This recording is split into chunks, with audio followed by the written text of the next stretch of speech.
ہوتا ہے اس میں اللہ کو بھول جاتا ہے وہ. تو اسی خوشی میں اللہ کو یاد رکھنا ہے. اس کا فائدہ یہ ہوگا کہ جب کوئی ٹینشن کا معاملہ آئے گا تو پھر اللہ آپ کو یاد رکھے گا. کیسے یاد رکھے گا؟ یا تو وہ ٹینشن دور کر دے گا، یا اس ٹینشن میں اللہ آپ کو صبر کی توفیق دے گا، حوصلہ دے دے گا اللہ آپ کو. خودکشی کے خیالات نہیں آئیں گے آپ کے دل میں. پیغمبروں کی سیرت اٹھا کے دیکھیں کیسے کیسے غموں میں زندگی گزری، مگر ان غموں میں بھی انہوں نے ڈپریشن کی گولیاں بولو نہیں کھائی ہیں.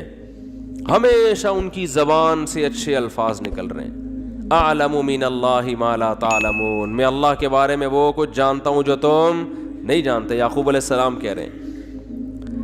ایوب علیہ السلام نے بیماری میں ایسا صبر کر کے دکھایا. اللہ فرماتے ہیں نعم العبد، کیا خوب بندہ تھا، کتنے خوش قسمت کہ اللہ آخری کتاب میں آیتیں نازل کر رہا ہے کہ ایوب کیا خوب بندہ تھا، کیا خوب بندہ تھا. دیکھو ایوب علیہ السلام بیماریوں میں، اگر بیماریوں میں زندگی نہ گزری ہوتی تو اتنے خوبصورت الفاظ ان کے لیے آخری کتاب میں نازل ہوتے. فرض کر لو صحت میں زندگی گزر گئی ہوتی تو گزر تو گئی نا، ختم. اب بیماری میں گزری ہو یا صحت میں، جو چیز جو پاسٹ بن گیا وہ اچھا ہو برا ہو، اب اس سے انسان کو کوئی سروکار نہیں ہوتا. جو گزر گئی ختم. تو صحت میں زندگی گزرتی اتنا انعام نہ ملتا. اللہ فرماتے ہیں نعم العبد، کیا خوب بندہ تھا. اور اللہ نے ایوب علیہ السلام کی زوجہ کی بھی تعریف کی بہت زیادہ.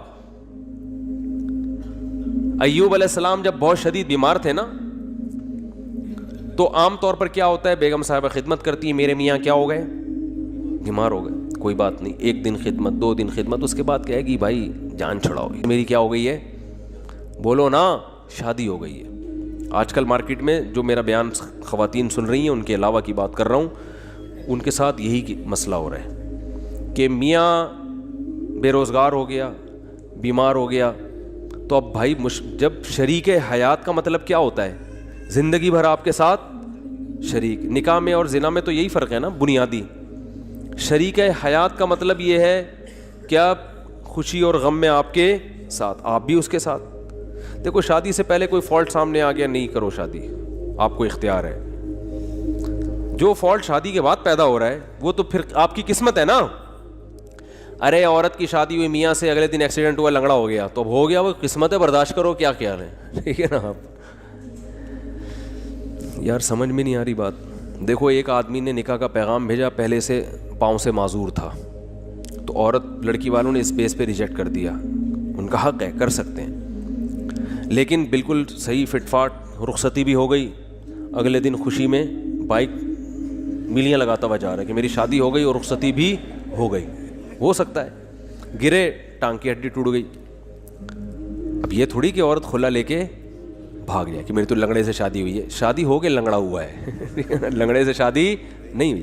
اس طرح آپ کی شادی ہوئی، پہلے سے پتہ چلا بیگم کے ساتھ یہ مسائل ہیں، نہ کرو شادی. بھیا آپ کس نے کہا ہے؟ صحیح تھی، نکاح کے بعد بیماری ہو گئی، ٹھیک ہے نا، کوئی مسئلہ کھڑا ہو گیا، تو اب عزت دار آدمی اس بیس پہ ڈیورس نہیں دیتا، بلکہ دعائیں کراتا ہے. مولوی صاحب میری زوجہ کے لیے دعا کریں اللہ صحت عطا فرمائے، اولاد نہیں ہو رہی دعا کریں اللہ صحت عطا فرمائے، ٹھیک ہے نا. زبان میں لکنت پیدا ہو گئی ہے، دعا کریں اللہ. تو میں تو ان کو کہتا ہوں اگر لکنت پیدا ہو گئی ہے تو